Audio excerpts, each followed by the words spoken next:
തീർച്ചയായും അഭിലാഷേ, ഇതാണ് ആ നേത്രാവതി പുഴ. ഒരു പക്ഷേ കഴിഞ്ഞ ദിവസങ്ങളിലെല്ലാം തന്നെ ധർമ്മസ്ഥലയിൽ നിന്നും നമ്മൾ റിപ്പോർട്ട് ചെയ്യുമ്പോൾ ഒരുപാട് തവണ നമ്മൾ ആവർത്തിച്ച് പറഞ്ഞ നേത്രാവതി പുഴ ഒരു പുണ്യ നദിയായാണ് വിശ്വാസികൾ ഇതിനെ കാണുന്നത്. പക്ഷേ ഇവിടെ നിന്നും വരുന്ന വാർത്തകളൊന്നും അത്ര നല്ലതല്ല. അഭിലാഷ് സൂചിപ്പിച്ചതുപോലെ തന്നെ ഈ പ്രക്ഷേപണം ഏത് സമയത്തും തടസ്സപ്പെട്ടേക്കാം, എന്തു വേണമെങ്കിലും സംഭവിക്കാം. പക്ഷേ മാധ്യമ പ്രവർത്തനം അതിന്റെ അങ്ങേയറ്റം ഏത് സ്ഥലത്ത് പോയും റിപ്പോർട്ട് ചെയ്യാൻ ഒരു മാധ്യമ പ്രവർത്തന അവകാശമുണ്ട്. അത് കാട്ടിക്കൊടുക്കുക എന്ന് തന്നെയാണ് ഇതിലൂടെ ലക്ഷ്യപ്പെടുന്നത്. ആരെയും വെല്ലുവിളിക്കാനോ അതല്ലെങ്കിൽ ഏതെങ്കിലും തരത്തിൽ ഒരു സംഘർഷമുണ്ടാക്കാനോ ഒന്നുമല്ല. പക്ഷേ സത്യങ്ങൾ, മണ്ണിൽ മൂടപ്പെട്ട സത്യങ്ങൾ അതെല്ലാം പുറത്തു വരണം. അതിന് മൂക സാക്ഷിയാണ് നേത്രാവതി പുഴ. നമുക്ക് ആ ദൃശ്യങ്ങളിൽ നിന്ന് കാണാം. രൗദ്രഭാവത്തോടു കൂടിയാണ് നേത്രാവതി പുഴ ഒഴുകുന്നത്. ഒരുപാട് സംഭവങ്ങൾക്ക് മൂക സാക്ഷി കൂടിയാണ് ഈ നേത്രാവതി പുഴ. വിശ്വാസികൾക്കിത് പുണ്യ നദിയാണ്. അതുപോലെ തന്നെ ഒരുപാട് ആളുകൾ ഇവിടെ ഇത്തരത്തിൽ രാവിലെ മുതലെത്തി ഈ സ്നാനഘട്ടത്തിൽ ഇവിടെ മുങ്ങുന്നു, അത്തരത്തിലുള്ള പുണ്യപ്രവൃത്തിയൊക്കെ ചെയ്യുന്നു. ഇത് ദക്ഷിണ കർണാടകയിലെ ജനങ്ങളുടെ ജീവിതത്തിന്റെയും അതുപോലെ തന്നെ ഉപജീവനത്തിന്റെയും വിശ്വാസത്തിന്റെയും പ്രതീകമാണെന്ന് പറയേണ്ടി വരും.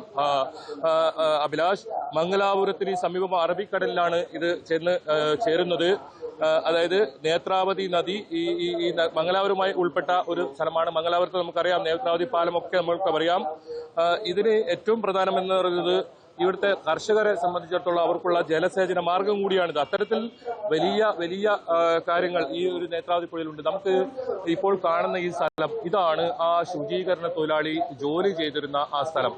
ഇവിടെ കാണുന്ന ഈ മാലിന്യങ്ങളൊക്കെ മാറ്റി ഇത്തരത്തിലുള്ള ഈ നദിയുടെ കര അത്ര വൃത്തിയായി സൂക്ഷിക്കുകയായിരുന്നു അദ്ദേഹത്തിന്റെ ഡ്യൂട്ടി. ഇവിടെ ഈ ഒരുപാട് മൃതദേഹങ്ങൾ ഇങ്ങനെ ഒഴുകി വരുന്നു എന്ന് അദ്ദേഹം സാക്ഷ്യപ്പെട്ട ഒരു സ്ഥലമാണ് ഞാനിപ്പോൾ നിൽക്കുന്നത്. ഒരിക്കൽ കൂടി സൂചിപ്പിക്കുന്ന ഏത് സമയത്തും ഈ സംപ്രേഷണം തടയപ്പെടാം. ഒരുപക്ഷെ ആക്രമണം ഉണ്ടായേക്കാം. അതൊന്നുമല്ല, നമുക്ക് അത്തരത്തിലൊരു സംഘർഷം ഉണ്ടാക്കാനൊന്നുമല്ല നമ്മൾ ഈ ഒരു ദൗത്യത്തിന് ഇറങ്ങിയത്. സ്വതന്ത്രമായി മാധ്യമ പ്രവർത്തനം എവിടെയും നടത്താൻ സാധിക്കണം. ഏത് അനീതി കണ്ടാലും അത് തുറന്നു പറയാൻ ഒരു മാധ്യമ പ്രവർത്തനെ സംബന്ധിച്ചിടത്തോളം സാധിക്കണം, ആ സ്ഥാപനത്തിന് സാധിക്കണം. അതുകൊണ്ട് തന്നെയാണ് നമ്മൾ ഇവിടെ എത്തിയതും ഇത്തരത്തിലൊരു റിപ്പോർട്ടിംഗ് ചെയ്യുന്നതും. എന്തായാലും ഇതൊരു ഡി ഗ്യാങ്ങിന്റെ താവളം കൂടിയായ ഒരു സ്ഥലമാണ്. ഇവിടെ എത്തുന്ന ഒരുപാട് ആളുകളെ തട്ടിക്കൊണ്ടുപോയതായും അത്തരത്തിലുള്ള നിരവധി ആളുകൾ നമ്മളോട് തന്നെ നേരിട്ട് പറയുന്ന സാഹചര്യം ഉണ്ടായിരുന്നു. ഒരിക്കൽ കൂടി നേത്രാവതി പുഴയുടെ ദൃശ്യങ്ങൾ കാണാം. ഒരു പക്ഷേ അധികം സമയം ഇവിടെ നിൽക്കാൻ കഴിഞ്ഞെന്ന് വരില്ല. നമ്മൾ ഏത് സമയത്ത് ഇവിടുന്ന് പോകേണ്ട സാഹചര്യം വന്നേക്കാം. നമുക്ക് കൃത്യമായി കാണാം, ഇതൊരു മിനി ഡാമാണ്. ആ മിനി ഡാമിൽ നിന്നും ഇത്തരത്തിൽ ശക്തമായി ഒഴുകുന്ന നേത്രാവതി പുഴ ദൃശ്യങ്ങളെയൊക്കെ കാണാം. അദ്ദേഹത്തിന്റെ ശുചീകരണ തൊഴിലാളിയുടെ നേരത്തെ സൂചിപ്പിച്ചതുപോലെ തന്നെ ഇവിടെയായിരുന്നു അദ്ദേഹത്തിന് ഈ ജോലി ചെയ്യാൻ നിയോഗിക്കപ്പെട്ടതും. അത്തരത്തിലുള്ള പല അദ്ദേഹത്തിന് ഇപ്പോൾ വെളിപ്പെടുത്തിയതനുസരിച്ച് മാനസിക സമ്മർദ്ദമുണ്ടാക്കിയ പല കാര്യങ്ങളും ഉണ്ടായത് ഇവിടെ നിന്നാണ് ഇദ്ദേഹത്തെ ഈ കൂട്ടിക്കൊണ്ടുപോയി ഈ മൃതദേഹങ്ങളൊക്കെ ഇതിന് തൊട്ട് സമീപത്ത് അല്പസമയം മുമ്പ് നമ്മൾ പ്രക്ഷേപണം ചെയ്ത ആ സ്ഥലം ഇവിടുന്ന് ഒരു 3 കിലോമീറ്റർ മാത്രം മാറി ആണ് ആ സ്ഥലമുള്ളത്. വനം വകുപ്പിന്റെ അധീനതയിലുള്ള സ്ഥലം. നമുക്ക് ഈ നേത്രാവതി പുഴയുടെ അക്കരെ കാണാം. അതൊരു നിറയെ വനങ്ങൾ നിറഞ്ഞ സ്ഥലമാണ്. പ്രകൃതി സുന്ദരമായ സ്ഥലമാണ്. പുണ്യ നദിയാണ് വിശ്വാസികൾക്ക്. ഇവിടെ മുങ്ങി എടുത്താൽ പല സ്ഥലങ്ങളിൽ ഇന്ത്യയിലെ പല ഭാഗങ്ങളിൽ നിന്നുള്ള ആൾക്കാർ, പല ദേശങ്ങളിൽ നിന്നുള്ള ആൾക്കാർ ഇവിടെ എത്തുന്നു, വിശ്വാസത്തോടു കൂടി എത്തുന്നു. അതൊന്നും നമ്മളെതിരില്ല, വിശ്വാസത്തിനൊന്നും ആരുടെയും വിശ്വാസത്തിനെതിരില്ല. പക്ഷേ അനീതി നടന്നിട്ടുണ്ട്, നീതി നിഷേധങ്ങൾ ഉണ്ടായിട്ടുണ്ട്. അതെല്ലാം തുറന്നു കാട്ടുകയാണ് ന്യൂസ് 18 ലക്ഷ്യം. ഇതിനെല്ലാം സത്യങ്ങൾ കുടിച്ചു മൂടപ്പെട്ട ഓരോ സത്യങ്ങളും പുറത്തു വരണം. അഭിലാഷ്, അതിനിടയിൽ വളരെ പ്രധാനപ്പെട്ട പുതിയ ഒരു വാർത്ത വരുന്നു, അതുകൂടി പ്രേക്ഷകരെ അറിയിക്കുന്നു. ഈ പ്രത്യേക അന്വേഷണ സംഘത്തിൽ നിന്നും 2 ഉദ്യോഗസ്ഥർ പിന്മാറിയെന്ന ഒരു വാർത്തയാണ് ഇപ്പോൾ, വളരെ പ്രധാനപ്പെട്ട ഒരു വാർത്തയാണ്, ആശങ്കയുണ്ടാക്കുന്ന വാർത്തയാണ് ഇപ്പോൾ വന്നിട്ടുള്ളത്. അതിന്റെ കൂടുതൽ വിവരങ്ങൾ അല്പസമയത്തിനകം തന്നെ നമുക്ക് ലഭ്യമാകാൻ കഴിയും. നിലവിൽ 2 ഉദ്യോഗസ്ഥർ ആ അന്വേഷണത്തിൽ നിന്നും പിന്മാറിയിരിക്കുന്നു. കൂടാതെ ഈ ട്രസ്റ്റ് ഈ അന്വേഷണത്തെ സ്വാഗതം ചെയ്തിരിക്കുന്ന വളരെ പ്രധാനപ്പെട്ട ഒരു വിവരം കൂടി ഈ നേത്രാവതി പുഴയുടെ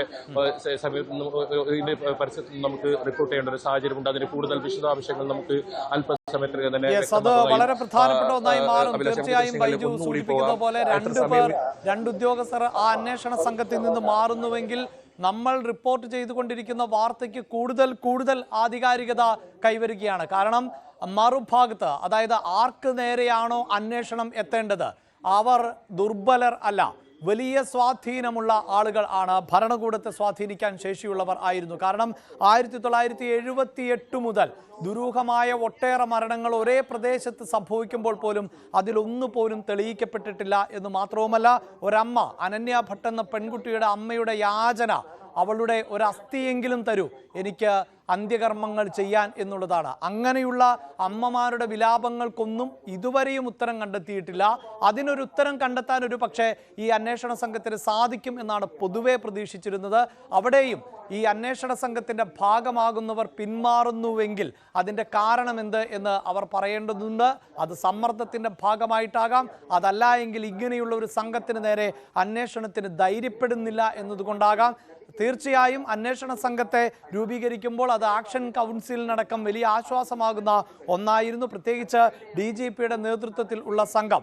എന്തായാലും ആക്ഷൻ കൗൺസിൽ നിർദ്ദേശിച്ച അംഗങ്ങൾ ഉൾപ്പെടുത്തിയാണ് ഒരു അന്വേഷണ സംഘത്തെ രൂപീകരിച്ചത്. പക്ഷേ ആളുകൾ പിന്മാറുന്നുവെങ്കിൽ ആരെങ്കിലുമൊക്കെ ഈ സംഘത്തിൻ്റെ ഭാഗമായി സത്യം പുറത്തറിയണം എന്ന നിലയിൽ ഉദ്യോഗസ്ഥ തലത്തിലും ഉണ്ടാകുമെന്ന് വേണം നമുക്ക് പ്രതീക്ഷിക്കാൻ.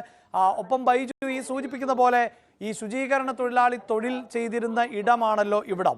അതായത് ഈ ജോലിക്ക് പുറമേ ആയിരുന്നു ഇത്തരം മൃതദേഹങ്ങളടക്കം മറവ് ചെയ്യേണ്ടി വരുന്ന ഒരു ദുരവസ്ഥ ആ തൊഴിലാളിക്ക് ഉണ്ടായത്. ഈ പുഴയിലടക്കം മൃതദേഹങ്ങൾ വന്നുവെങ്കിൽ അതൊന്നും അബദ്ധവശാൽ സംഭവിക്കുന്ന, അല്ലെങ്കിൽ പുഴയിൽ കുളിക്കാൻ ഇറങ്ങുമ്പോഴൊക്കെ അങ്ങനെ അപകടം സംഭവിക്കാം, അല്ലെങ്കിൽ മറ്റേതെങ്കിലും സ്ഥലത്ത് നിന്നുള്ള മൃതദേഹങ്ങൾ ഒഴുകിയെത്താം. പക്ഷേ അതൊന്നുമല്ല, പുഴയിലേക്ക് എറിഞ്ഞ മൃതദേഹങ്ങൾ അല്ലെങ്കിൽ തെളിവുകൾ ഇല്ലാതാക്കാൻ പുഴയിൽ ഉപേക്ഷിക്കപ്പെട്ട മൃതദേഹങ്ങൾ, അതായിരുന്നു ഈ പുണ്യനദിയിലൂടെ ഒഴുകിയെത്തിയത് എന്നല്ലേ നമുക്ക് മനസ്സിലാക്കേണ്ടത്.